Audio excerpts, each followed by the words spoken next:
Here is a Pioneer Blu-ray disc player, and it's a BDP 51FD. I bought this a little while ago, and my approach really was to get something really well made with decent CD, DVD, Blu-ray kind of transport, something quite bulky, good components. I guess it's a really early generation Blu-ray player, so might not be the best for playing modern kind of films, Blu-ray films. But what I wanted to buy it for was for the audio quality, and I thought the look of it as well, it really wouldn't look out of place with the rest of the hi-fi system.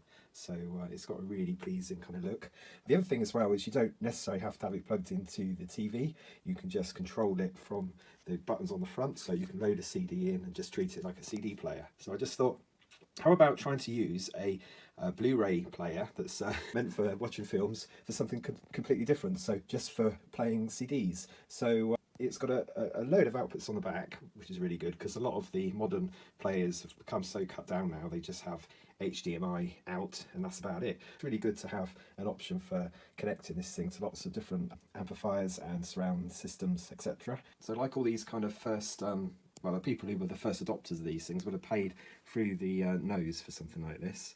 And you can see it's got the optical out there for digital, as well as coaxial. It's got audio out to channel, so this is good for just connecting to the hi-fi. And then there's separate channels in here for the sound, for a surround sound type system. And then, yeah, you've got the usual suspect, the HDMI out, and you've got component and composite here, and this video. It's also got a fan. It takes a hefty cable, so it's not a regular sort of CD player cable. It's a bit chunkier than that, and it's only a two-prong one. So this is the actual back of it, and it was made in November 2008, so really early on in the Blu-ray world. Now, I am anticipating I will need to at least do the firmware on this, because there's a good chance that whoever's owned this before hasn't updated the firmware. So let's turn it on. Hopefully by putting the last kind of available firmware on it, if it hasn't got it, means that it will be a little bit quicker at booting up. But once it's obviously booted up, ready to go, then it'll be pretty easy to use. There we go. It seems to be making some sort of connection. Please wait. Let's go to the menu and see if I can determine what version it's actually got. So I have had a CD in here just to see if it works, and it does, so that's good. So I need to go into initial setup, which I already am. I need to go to video out, select aspect ratio, and then press blue. And there we go. Version 1.08. Now that's a long way behind the last release version. So this is the version. What I would recommend is to extract to a folder, or you can just extract to the desktop. So that's an ISO file which needs to be burnt to a CD or DVD, I believe. I'm going to try a CD for this.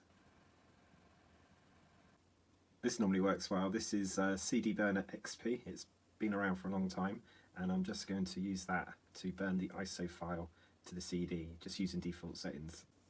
With the file selected, I'm now going to burn it. So to update, now I've burnt the CD, you need to power on and open the tray.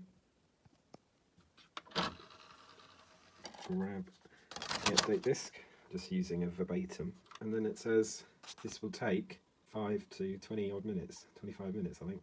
Let's see if it starts doing anything.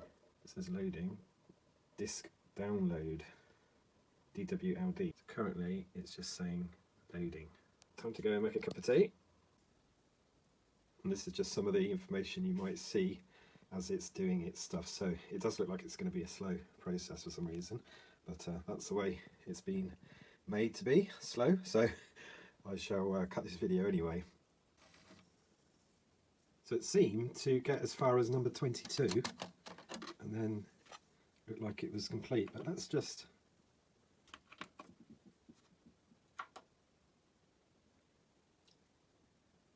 power that down.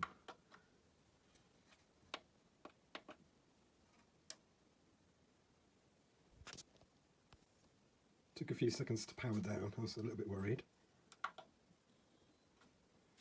because it left the tray out.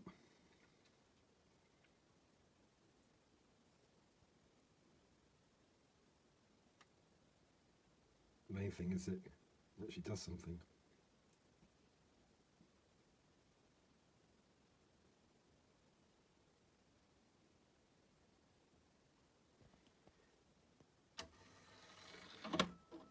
And there we'll find there's nothing to play. Okay, let's just go and check the firmware first, I think. So I need to just go to home, go to, oh, update information, look at that. It's a new option. Alright, initial setup, go back into video out and select blue. Now it seems to have changed some of this stuff, so I'm just going to see if it will let me set up the machine again. So I'm going to say English, video is HDMI, say on, proceed, good. Let's go back into video out, that seems better. There you go. So went back into TV aspect ratio, press the blue button, and it says it's now running version 1.74, which is good. So we've got NTSC on Power TV on, audio, speakers, HDMI, language, parental lock, options. We're ready to go then. Excellent. Was that any quicker loading up? I couldn't really tell you. Let's just see how long it takes to discover this is a CD and not a Blu-ray.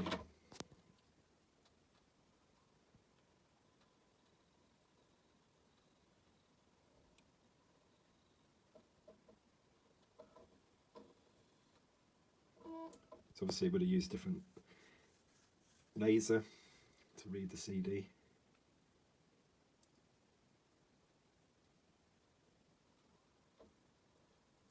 Don't know if it's really helped the speed of the thing. So let's play.